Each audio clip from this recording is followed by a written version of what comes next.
آج ہم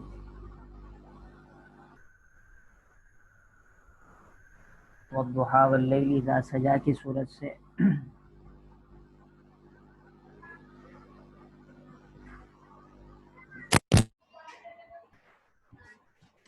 ترجمہ شروع کریں گے۔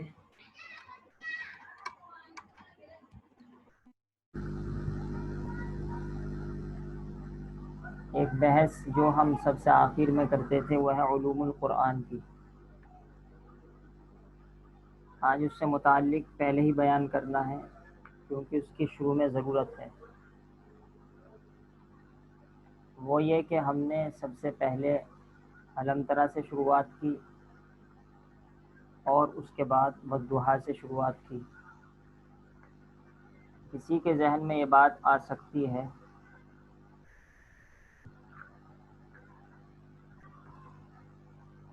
کہ جب علم ترا سے شروع کیا تھا تو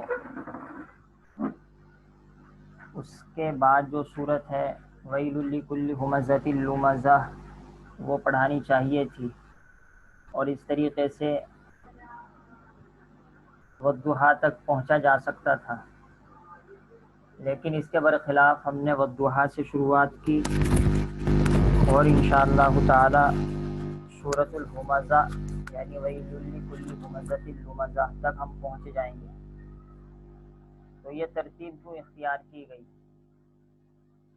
اس کا جواب یہ ہے کہ قرآن کریم کی جو صورتیں کی ترتیب ہے وہ لازم ہے، اسی طریقے پر اس کو پڑھنا ضروری ہے۔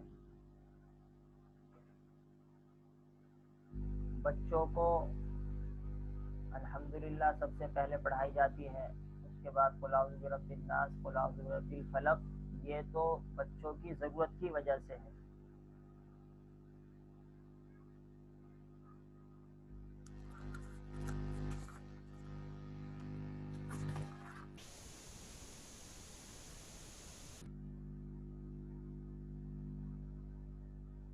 لیکن اصل قرآن کریم کو ترتیب کے ساتھ پڑھنا ضروری ہے، یعنی پہلے مثال کے طور پر والضحیٰ ہے، دوسرے بعد اس کے بعد علم نشرح ہے، اس کے بعد والتین ہے، تو یہ طریقہ اختیار کرنا ضروری ہے۔ اس وجہ سے ہم نے یہ صورت اختیار کی کہ پہلے علم ترا سے لے کر آخر قرآن تک 10 صورتیں ترتیب کے ساتھ پڑھی، اور اس کے بعد والضحیٰ سے لے کر ویل لکل ہمزۃ لمزہ تک ترتیب کے ساتھ پڑھیں گے۔ یہ ترتیب صحابہ کرام رضوان اللہ تعالی علیہم اجمعین کی طرف سے ثابت ہے، یعنی قرآن کریم کی صورتیں اس ترتیب سے رکھنے والے صحابہ ہیں اور اس کے خلاف کرنے کی اجازت نہیں ہے۔ اور بچوں کو جو شروع میں پڑھایا جاتا ہے وہ ایک عذر کی وجہ سے ہے تاکہ بچے شروع میں چھوٹی چھوٹی صورتیں یاد کر لیں، اس وجہ سے وہ ان کی ضرورت کے لیے ہے۔ اسی وجہ سے نماز میں بھی ترتیب کے ساتھ صورتیں پڑھنا ضروری ہے۔ مثال کے طور پر پہلی صورت میں اگر آپ نے قل یا ایھا الکافرون پڑھی تو دوسری صورت میں دوسری رکعت میں آپ انا اعطینا نہیں پڑھ سکتے، کیونکہ انا اعطینا اس سے پہلے ہے، بلکہ اس کے بعد کی صورت اذا جاء پڑھی جائے یا قل هو اللہ احد پڑھی جائے، یا اس طریقے سے اس کے بعد والی صورت پڑھی جائے، اس سے پہلے والی صورت نہ پڑھی جائے۔ تو اس وجہ سے ہم نے یہاں یہ ترتیب اختیار کی ہے۔ اب ہم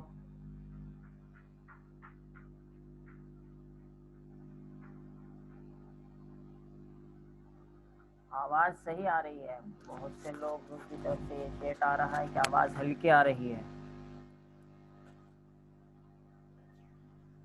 تھوڑی کم ہو گئی آواز۔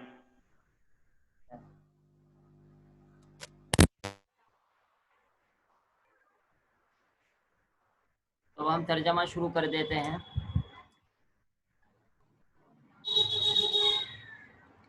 والضحیٰ،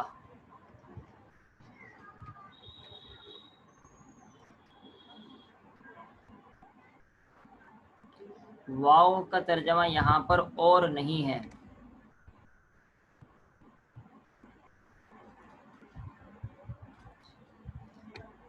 اس کا مطلب ہے ہم نے پہلے ایئر فون لگا رکھا تھا تو اس وقت آواز ہلکی آ رہی تھی، ہم نے ایئر فون ہٹا دیا۔ اب آواز صحیح آ رہی ہے بظاہر؟ تو خیر یہاں پر اب تک ہمارے سامنے واو کا ترجمہ اور آتا رہا ہے، لیکن یہاں پر واو یہ دوسرا ہے، اس کے معنی ہوتے ہیں قسم کے، اس کو کہتے ہیں واو قسمیہ، قاف، اور ترجمہ کرتے ہیں قسم سے۔ اور ضحیٰ پر الف لام تو آپ جانتے ہیں اسم کے اوپر، ناؤن کے اوپر داخل کیا جاتا ہے، اور ضحیٰ کے معنی ہیں روشن وقت، یعنی سورج نکلتے کے وقت جو روشنی ہوتی ہے اس وقت کو عربی زبان میں ضحیٰ کہتے ہیں، اور واو یہاں پر قسم کے لیے ہے، لہذا ترجمہ کرتے ہیں روشن وقت کی قسم۔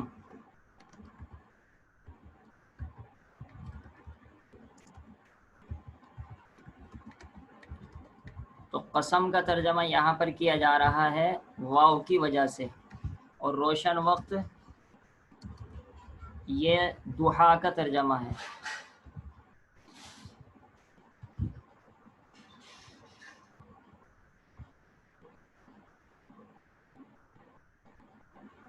واللیل یہاں پر بھی واو قسم کے معنی میں ہے،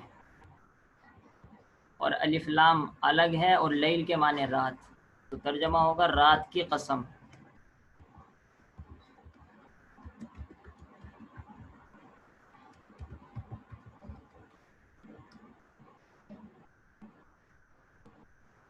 تو روشن وقت کی قسم، رات کی قسم۔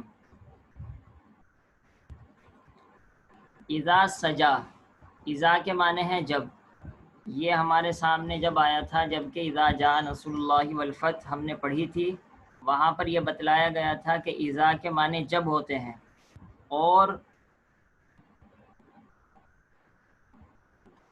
سجا اگرچہ پاسٹ ماضی ہے لیکن اس کا ترجمہ پرزینٹ سے ہوگا، اذا کی وجہ سے سجا پاسٹ سے نکل کر پرزینٹ یعنی ماضی سے نکل کر مضارع میں چلا جاتا ہے۔ اذا سجا، سجا کا ترجمہ ہے جب وہ چھا جائے، چھا جائے کا مطلب یہ ہوتا ہے کہ رات کا اندھیرا مغرب کے وقت تو بہت ہلکا سا رہتا ہے، اس کے بعد بڑھتا چلا جاتا ہے، بڑھتا چلا جاتا ہے، ایک وقت رات میں ایسا آتا ہے کہ اندھیرا اپنی انتہا پر پہنچ جاتا ہے، تو اسی کو قرآن کریم نے تعبیر کیا اذا سجا، جب کہ وہ چھا جائے، یعنی رات کا اندھیرا مکمل ہو جائے اور رات اپنے اندھیرے کے اعتبار سے ہائی ہو جائے۔ ما، یہ ما کے معنی نہیں کے ہیں، اور ودع یہ الگ ہے، یہ پاسٹ ماضی ہے، اور مدرسے والوں کے لیے بتلا دیں کہ ما ودع باب تفعیل سے ہے، کیونکہ اس کا درمیان کے کلمے پہ تشدید آ رہی ہے، لہذا یہ باب تفعیل سے ماضی کا واحد مذکر حاضر ہے، یعنی تھرڈ پرسن میل سنگولر ہے۔ ودع کے معنی ہے چھوڑنا، اسی سے استعمال ہوتا ہے الوداع، جب کوئی مہمان کو رخصت کرتا ہے تو اس موقع پر الوداع کہتے ہیں۔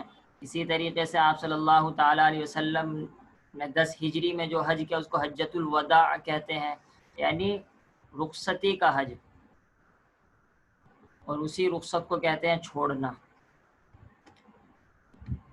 ماں کے معنی نہیں، تو ترجمہ کریں گے نہیں چھوڑا، نہیں چھوڑا کا آپ کو، یہ کا پرناؤن ہے واحد مذکر حاضر، یعنی سیکنڈ پرسن میل سنگولر، اور اس سے مراد آپ صلی اللہ تعالیٰ علیہ وسلم ہے، یعنی اللہ تعالیٰ نے نہیں چھوڑا کا آپ کو۔ ابھی تو فی الحال یہ ترجمہ اور میننگ یاد کر لیجئے، اس کے بعد انشاءاللہ تفسیر میں آ جائے گا کہ قسم کیوں کھائی گئی اور قرآن اس صورت کو اس لفظ سے کیوں شروع کیا گیا اور چھوڑنے کا تذکرہ کیوں آ رہا ہے، یہ سب انشاءاللہ بات تفسیر کے ضمن میں آ جائے گی۔ ما ودعک ربک، نہیں چھوڑا آپ کے رب نے، کا آپ کو، یہ کا مفعول بھی آبجیکٹ ہے اور ربو کا یہ سبجیکٹ یعنی فاعل ہے۔ نہیں چھوڑا آپ کو آپ کے رب نے، واو یہاں پر اور کے معنی میں ہے جس کو عاطفہ کہتے ہیں، وما قلا، اور نہ ہی دشمنی کی، قلا کے معنی آتے ہیں دشمنی کرنا۔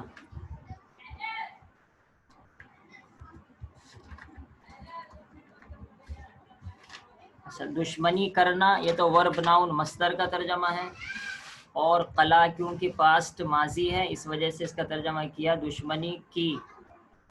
تو والضحیٰ، روشن وقت کی قسم، واللیل، اور رات کی قسم، اذا سجا، جبکہ رات چھا جائے، ما نہیں، ودع چھوڑا، کا آپ کو، ربو کا آپ کے رب نے، وما قلا اور نہ دشمنی کی۔ یہ واو اور کے معنی میں ہے، اور لام الگ ہے اور اصل ہے الآخرہ۔ واو کے معنی اور، لام کے معنی ہے یقیناً۔ یہ لام لام تاکید کہلاتا ہے، ہم اس کو لکھ دیتے ہیں۔ تاکید کا مطلب یہ ہوتا ہے کہ وہی جو بار بار میں آتی رہتی ہے بات، کہ کسی سینٹینس اور جملے کے اندر مضبوطی اور پختگی پیدا کرنے کے لیے عربی میں بہت سے طریقے ہیں۔ کبھی تو لام کے ذریعے سے پختگی پیدا کی جاتی ہے، جیسا کہ یہاں پر، کبھی انا کے ذریعے، جیسے بار بار انا آتا رہتا ہے، اور کبھی کسی دوسرے طریقے سے۔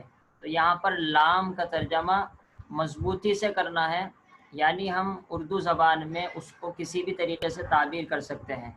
تو ہم اس کا ترجمہ کریں گے یقیناً۔ تاکید تو اس کا نام ہوا، اور یقیناً ہم اس کا ترجمہ کریں گے۔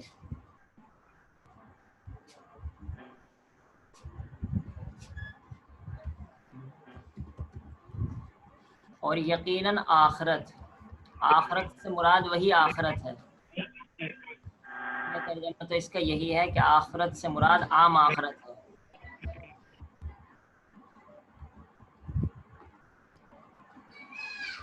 خیر لک، خیر کے معنی بہتر، اور لک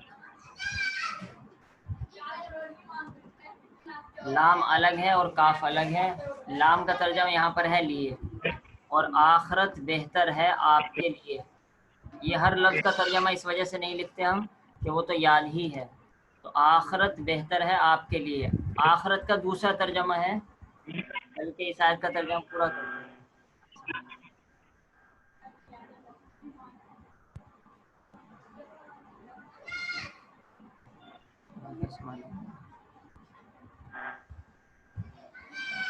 اس کا مائک کھل رہا ہے کسی کا؟ ولل آخرت، اور آخرت بہتر ہے، لکا آپ کے لیے، من کے معنی ہے سے، لیکن یہ اصل من آتا ہے مقابلے کے لیے، یعنی جب کسی دو چیزوں کا مقابلہ کرنا ہو تو دوسرے پر من آتا ہے۔ مثال کے طور پر الآخرۃ خیر من الاولی، آخرت بہتر ہے دنیا سے۔ اسی طریقے سے ہم کہیں الاسلام خیر من الکفر، اسلام بہتر ہے کفر سے۔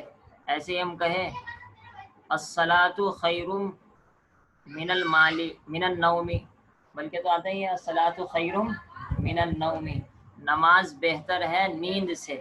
تو من اصل میں اس موقع پر مقابلے کے لیے استعمال ہوتا ہے، یعنی جب دو چیزوں کا مقابلہ کیا جائے تو جس سے مقابلہ کر رہے ہیں اس کے اوپر من لایا جاتا ہے عربی زبان میں۔ ولل آخرت، آخرت بہتر ہے آپ کے لیے، الاولی دنیا سے۔ اس کا پہلا ترجمہ تو یہی ہے جو کیا جا رہا ہے کہ دنیا۔ دوسرا ترجمہ ولل آخرۃ خیر لک من الاولی کا جو مفتی تقی صاحب نے بھی کیا ہے.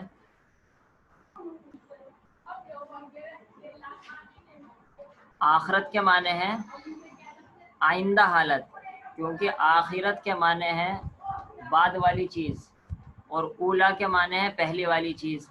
تو آخرت سے مراد ہے آئندہ حالت. تو ہم ترجمہ کریں گے آئندہ حالت، اور اولا کا ترجمہ اس موقع پر کیا جائے گا پہلی حالت.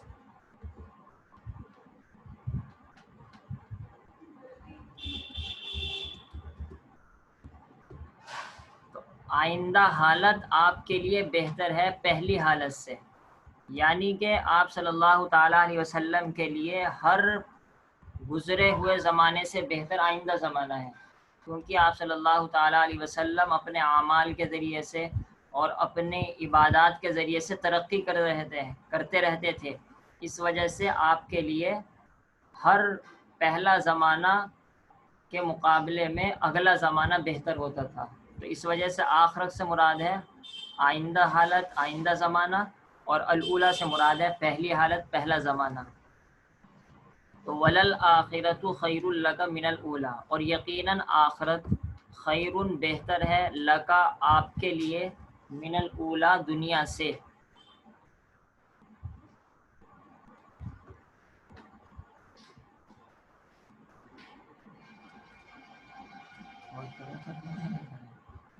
ولسوف، یہ واو کے معنی تو اور ہیں، اور لام کے معنی وہی تاکید کے لیے استعمال ہوا ہے یہاں پر، اور سوفا کے معنی ہوتے ہیں عن قریب، یعنی سوفا آئندہ کے لیے استعمال ہوتا ہے.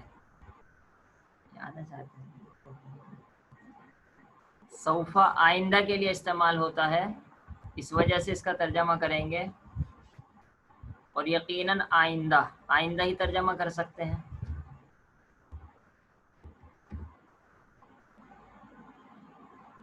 اور لام کا ترجمہ کریں گے یقیناً، کیونکہ لام یہاں پر وہی پہلے والا ہے جو وللآخرۃ میں استعمال ہوا تھا. یقیناً آئندہ. یعطی کا یہ الگ الگ ہے. یعطی یہ شروع میں یا آیا ہے تو آپ کو معلوم ہوگا یہ پرزینٹ ہے، مضارع ہے، اور تھرڈ پرسن ہے، یعنی واحد مذکر غائب ہے، اور اس کے معنی ہوتے ہیں دینا. اور یقیناً آئندہ دے گا کا آپ کو ربک، آپ کا رب. یہ کاف آبجیکٹ یعنی مفعول بھی ہے، اور ربو کا سبجیکٹ اس کو فاعل ہے. اور یقیناً آئندہ دے گا آپ کو آپ کا رب. فا الگ ہے یہ. تو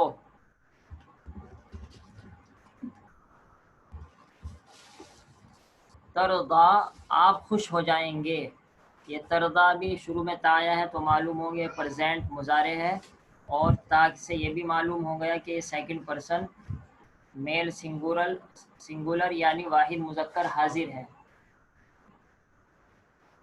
وَلَسَوْفَ يُعْطِيكَ رَبُّكَ فَتَرْضَىٰ، اور یقیناً آئندہ دے گا آپ کو آپ کا رب فترضیٰ، تو آپ خوش ہو جائیں گے.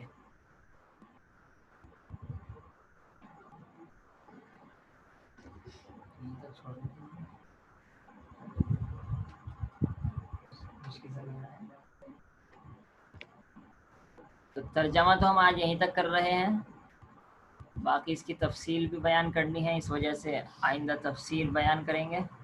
البتہ ترجمے کو دوبارہ لوٹا دیتے ہیں. والضحیٰ روشن وقت کی قسم، اس کے مختلف ترجمے کیے جاتے ہیں.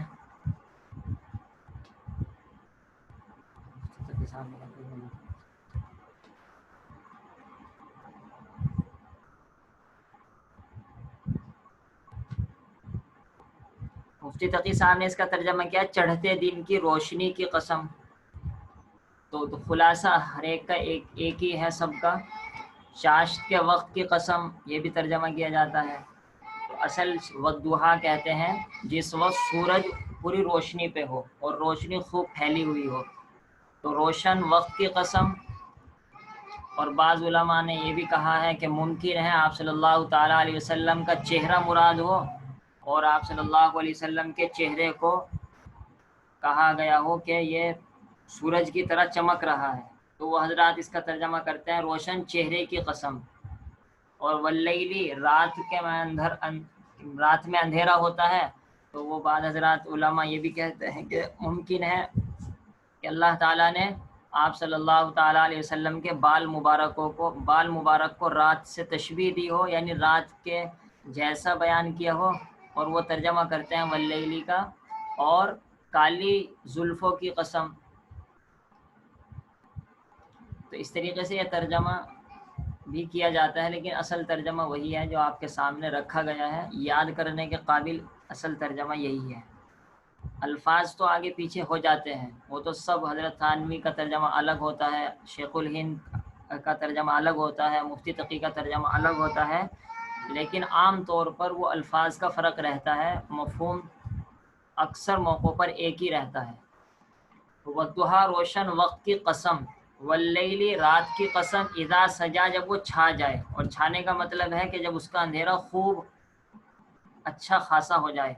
ما ودع نہیں چھوڑا کا آپ کو ربو کا آپ کے رب نے، وما قلا اور نہ ہی دشمنی کی، ولل آخرت یقیناً آخرت، یا دوسرا بس، اور یقیناً آخرت خیر بہتر ہے لکا آپ کے لیے من الاولی دنیا سے، اور دوسرا ترجمہ ولل آخرت یقیناً آئندہ حالت، خیر بہتر ہے لکا آپ کے لیے من الاولی پہلی حالت سے، وَلَسَوْفَ اور یقیناً آئندہ، یعطی دے گا کا آپ کو ربو کا آپ کا رب، فترضا تو ترضا آپ خوش ہو جائیں گے۔ یہ آپ کا لفظ نکل رہا ہے یہاں تا سے۔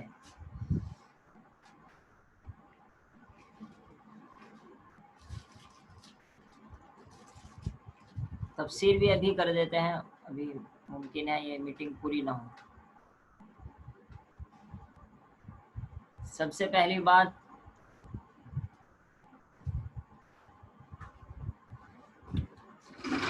یہ سورت ترتیب کے اعتبار سے تو 93 نمبر پر ہے، اور نازل ہونے کے اعتبار سے اس سورت کا نمبر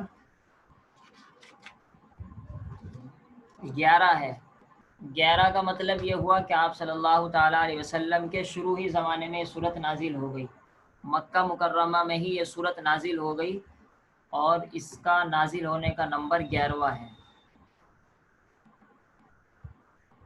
دوسری بات، والضحیٰ سورۃ الضحیٰ اس کا نام رکھا گیا، آپ کو معلوم ہوگا کیونکہ اس سورت کی شروعات ضحیٰ سے ہو رہی ہے، روشن وقت سے ہو رہی ہے، اس وجہ سے اس کا نام سورۃ الضحیٰ رکھا گیا۔ تیسری بات ہے اس کا شان نزول، بیک گراؤنڈ، اسی سے تفسیر معلوم ہوگی اور اسی سے آیت کا مطلب معلوم ہوگا۔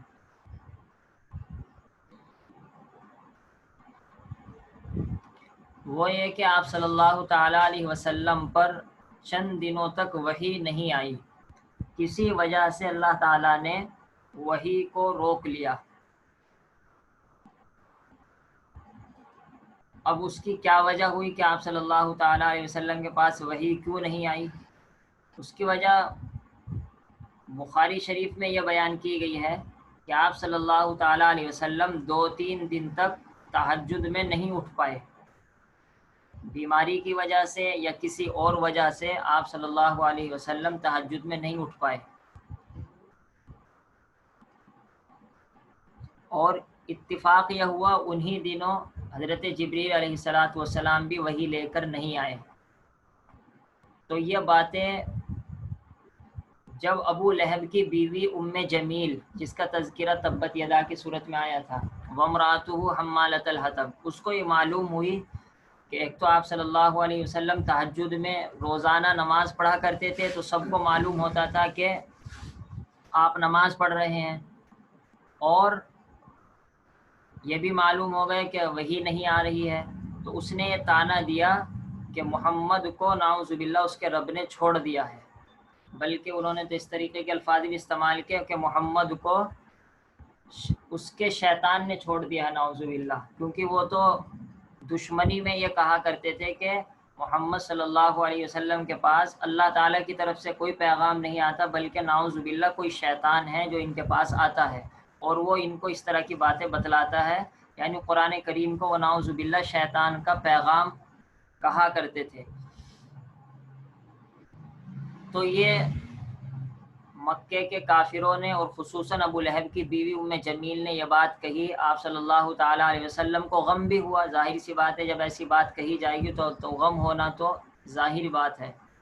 اس کے جواب میں اللہ تعالیٰ نے یہ صورت نازل فرمائی، اور اس صورت کے خلاصے میں یہی بیان کیا گیا ہے کہ آپ صلی اللہ علیہ وسلم کو اللہ تعالیٰ نے تسلی دی اور صاف صاف فرما دیا ما ودعک ربک وما قلی، کہ آپ کے رب نے آپ کو بالکل نہیں چھوڑا ہے اور نہ آپ سے دشمنی کی ہے۔ جس طریقے سے یہ آپ کو یہ کہتی ہے کہ شیطان نے چھوڑ دیا یا شیطان نے آپ سے دشمنی کی ہے اور اب محمد کے پاس وہ شیطان نہیں آتا، یہ بات بالکل غلط ہے، اور آپ اس کی طرف توجہ نہ کیجیے، بلکہ اصل توجہ آپ کی آخرت کی طرف ہونی چاہیے، کیونکہ آخرت بہتر ہے دنیا کے مقابلے میں۔ اور اگر ہم آخرت سے کا ترجمہ وہ کریں جو ہم نے دوسرا ترجمہ لکھ رکھا آئندہ حالت، تو اس کا مطلب یہ ہوگا کہ آپ ان کی باتوں سے غمگین نہ ہوں، کیونکہ آپ کے لیے تو ہر وقت ترقی ہوتی جا رہی ہے، اگر وحی نہیں بھی آئی تب بھی آپ کی ترقی ہو رہی ہے، لہذا آپ ان کے اعتراضات اور الٹے سیدھی باتوں سے غمگین مت ہوئیے، بلکہ آپ کے لیے تو آئندہ حالت پہلے کے مقابلے میں بہتر ہے۔ اور پھر اللہ تعالی نے آئندہ چل کر 5ویں آیت میں یہ فرمایا کہ اللہ تعالیٰ آپ کو اتنا دے گا کہ آپ خوش ہو جائیں گے، یعنی اس کا خلاصہ بھی یہی ہے کہ آپ ان کی طرف توجہ نہ کریے، بلکہ ہماری طرف توجہ رکھیے، یہ دیکھیے کہ ہمارا آپ سے تعلق کیا ہے، نہ تو ہم نے آپ کو چھوڑا ہے اور نہ آپ کا پچھلا زمانہ بہتر اور آئندہ خراب ہو گیا، بلکہ اس کا برعکس، اس کا الٹا ہے کہ پہلا بہتر اور آئندہ اس سے زیادہ بہتر ہے۔ اور وَلَسَوْفَ يُعْطِيكَ 5ویں آیت میں فرما دیا، مائک بند کر لیجئے، 5ویں آیت میں فرما دیا کہ اللہ تعالیٰ آپ کو اور زیادہ دیتے رہیں گے آخرت میں بھی، اور اتنا دیں گے کہ آپ خوش ہو جائیں گے، لہذا آپ کو ان باتوں سے غمگین ہونے کی ضرورت نہیں ہے۔ تو تیسری بات ہو گئی ہماری یہ شان نزول کی، اور چوتھی بات ہو گئی قرآن کریم یہ پورے خلاصے کی۔ اس کے بعد 5ویں بات یہ بیان کرنی ہے کہ اللہ تعالیٰ نے اس سورت کو قسموں سے کیوں شروع فرمایا، اور قسم بھی خاص طور پر 2 وقت کی کھائی، نمبر 1 روشن وقت کی، نمبر 2 رات کی۔ تو پہلی بات کا جواب یہ ہے کہ قسم کھائی جاتی ہے پختگی اور مضبوطی پیدا کرنے کے لیے، کیونکہ کافر یہ بات بہت ہی زیادہ شور و زور سے بات کہہ رہے تھے کہ اب اللہ تعالیٰ کے نے نبی کو چھوڑ دیا ہے، اس وجہ سے اللہ تعالیٰ نے مضبوطی کے ساتھ بات کرتے ہوئے قسم کھائی۔ تو قسم کیوں کھائی، اس کا جواب تو یہ آ گیا کہ تاکہ مشرکین کا جواب اچھا خاصا ہو جائے اور ان کا منہ بند ہو جائے۔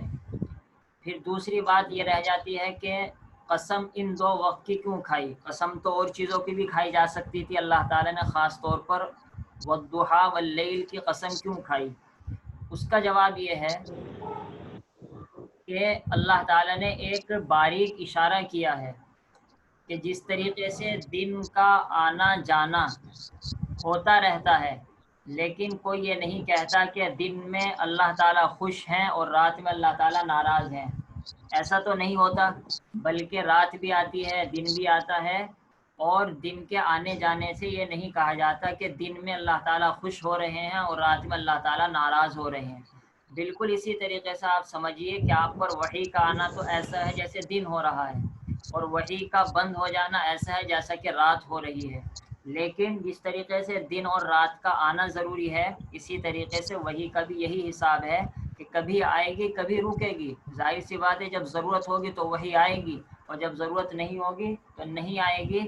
تو جس طریقے سے کوئی پاگل دن اور رات کو خوشی اور ناخوشی کی علامت اور نشانی نہیں کہتا، اسی طریقے سے وحی کے آنے اور نہ آنے کو آپ صلی اللہ علیہ وسلم کے ناراض ہونے کی نشانی بتلانا یہ پاگل پنا ہے اور بے وقوفی ہے۔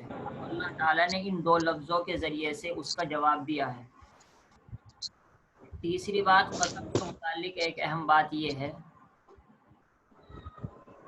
اللہ تعالیٰ نے مخلوق کی قسم کھائی. ظاہر سی بات ہے، دن ہو، رات ہو، سورج ہو، چاند ہو، یہ سب اللہ تعالیٰ کی پیدا کی ہوئی چیزیں ہیں. تو اس کا مطلب تو یہ ہے کہ مخلوق کی قسم کھائی جا سکتی ہے.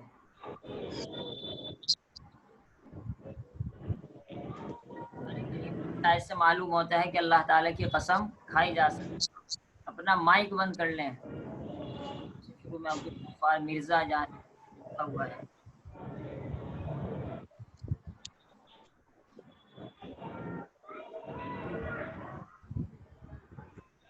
عبدالغفار مرزا جو ہے وہ اپنا مائک بند کر لیں.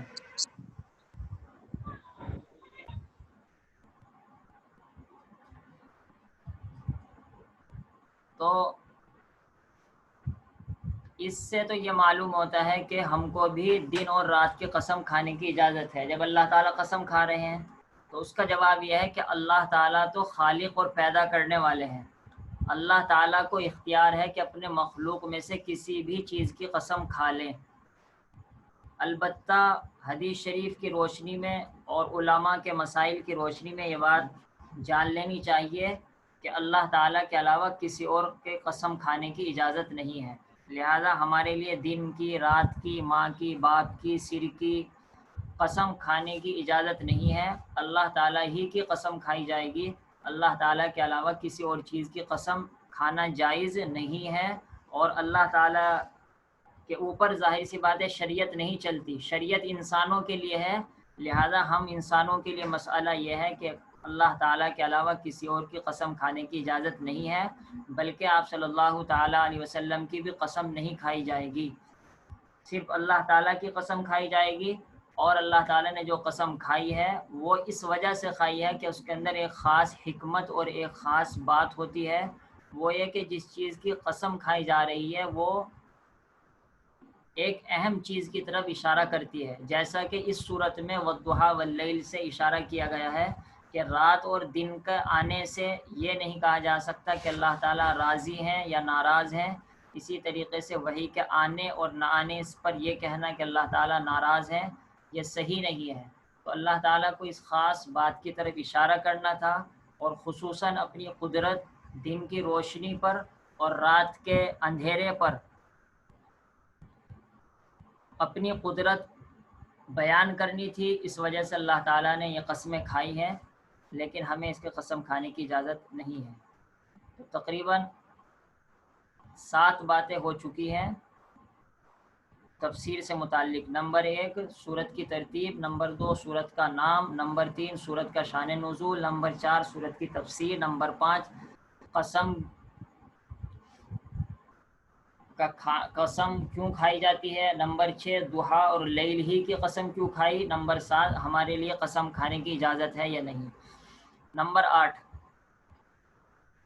ما ودعک ربک وما قلی. خاص طور پر اللہ تعالیٰ نے یہ لفظ اسی وجہ سے استعمال کیا ہے کیونکہ انہوں نے یہی لفظ استعمال کیا تھا کہ اللہ تعالیٰ نے اپنے پیغمبر کو چھوڑ دیا اور اب پیغمبر سے دشمنی شروع ہو گئی.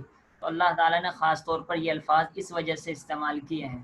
ورنہ تو جب ہم ترجمہ کر رہے تھے ہمیں عجیب سا لگ رہا تھا کہ یہ لفظ کیوں استعمال ہو رہے ہیں. لیکن اب معلوم ہو گیا کہ اس کی وجہ کیا ہے.